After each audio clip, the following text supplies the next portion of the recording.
and our friends around the world, as well as those who still nurture illusions that a strategic defeat can be inflicted against Russia, about events that are happening in the special military operation zone. I'm talking about what happened in the wake of long-range Western weapons being used in the special military operation zone. As a result of the escalation, the United States and their NATO allies said that they give their permission to use long-range weapons against targets inside Russia. Experts know fully well, and the Russian side has underscored this time and again, that using such weapons without the direct involvement of military operators from manufacturing countries is impossible. On November the 19th, 6 ATACMS missiles manufactured in the US were used, and on the 21st, a combined attack using Storm Shadow manufactured in the UK and missiles manufactured in the US were used to attack missile targets in the Bryansk and Kursk regions of the Russian Federation. Starting from that point, as we have underscored many times, the regional conflict in Ukraine, provoked by the West, acquired a global character. Our anti-missile systems countered those attacks. As a result, the targets and objectives set by the enemy were not achieved. The fire and the ammunition storage in the Bryansk region, as a result of fragments of ATACMS missiles falling, has been contained. No victims. In the Kursk region, one of the command and control centers of our Sever group was attacked. As a result of the attack and the countermeasures, there have been people wounded and killed, and those who were involved in servicing these facilities, those who were members of the command have not been hit by the attack and are now continuing their operation to remove the enemy from the Kursk region.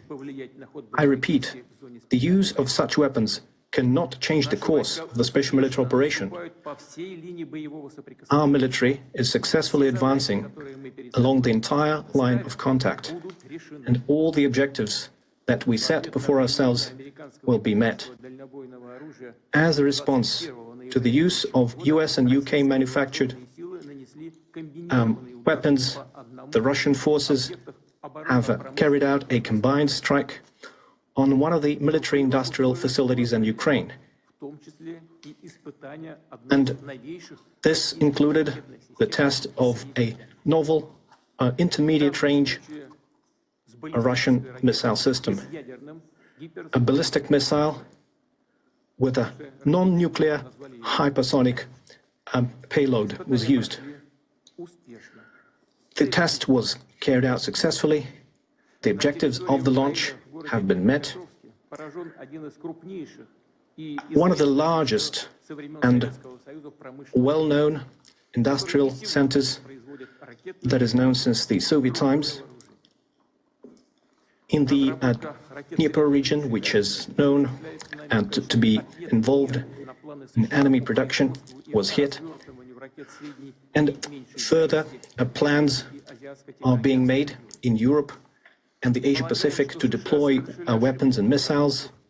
And we believe it is a mistake on the part of the United States to destroy the system that was established by the Missile Treaty in 2019.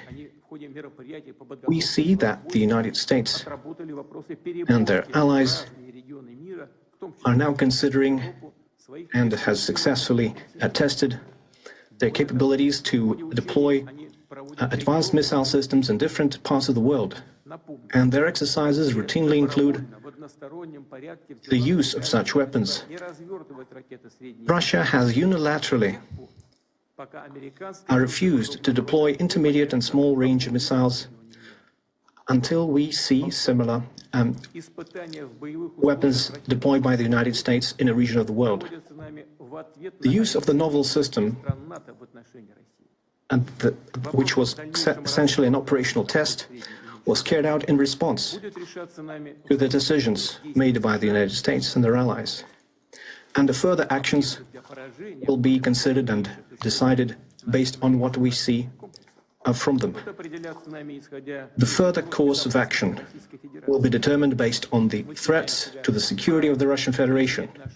We believe that we have the right to use our weapons against military facilities of countries who allow their weapons to be used against ours.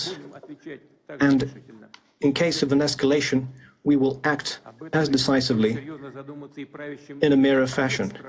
The ruling elites of the countries are nurturing plans to use their military contingents against Russia should be warned. When choosing measures to be used in response, such as the use of systems that was tested recently in Ukraine, will certainly include warnings to civilians to clear the zones that will be targeted, and we will certainly do this in a transparent fashion. And we do not have any fears that it will reduce the effectiveness of those systems, because there is no way to counteract a missile that flies at 10 Mach, which is 2.5 to 3 kilometers per second. Existing anti-missile systems and the anti-missile systems deployed by the United States and Europe cannot intercept such missiles. It is impossible. So, once again, it is not Russia, but the United States who have destroyed the system of international security.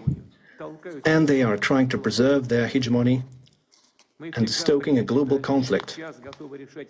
We have always preferred, and we still prefer, to resolve our disagreements using peaceful means, but we are prepared for any scenario.